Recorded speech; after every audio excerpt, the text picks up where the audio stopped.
Classify the equation as a circle, an ellipse, a parabola, or a hyperbola. Then graph. We have the equation x squared plus y squared plus 2x plus 6y plus 6 equals 0. We have two squared terms, an x squared and a y squared. That tells us we do not have a parabola.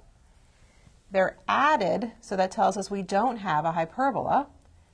The coefficients of the x squared and y squared are the same. That tells us we have a circle. So we can start by saying that we're going to have the graph of a circle. Now we have to graph it. In order to graph a circle, we want to find the center and the radius. To do that, we'll complete the square. We'll put the x squared terms together, and then we'll put the y squared terms together, and we'll subtract 6 from both sides. To complete the square here, we take half of 2, which is 1, and square it and get 1, and add that to both sides of the equation. To complete the square here, we take half of 6 and square it, which is 9, and add that to both sides of the equation. And now we can factor. We have x plus 1 squared plus y plus 3 squared equals -6 plus 1 plus 9 is 4.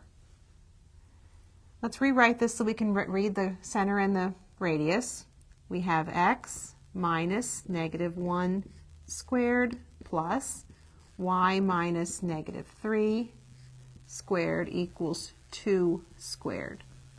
This tells us that the center is -1, -3, and the radius is 2.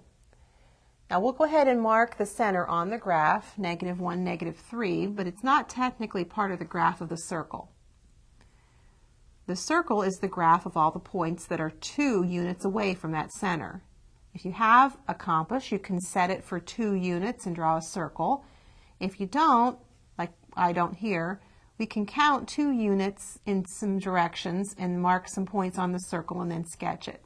Let's go 2 units right of the center, 2 units left of the center, 2 units down from the center, and 2 units up from the center. Those are 4 points that are on the circle, so we'll do our best to draw a circle through those points. And that will be the graph of the equation x squared plus y squared plus 2x plus 6y plus 6 equals 0.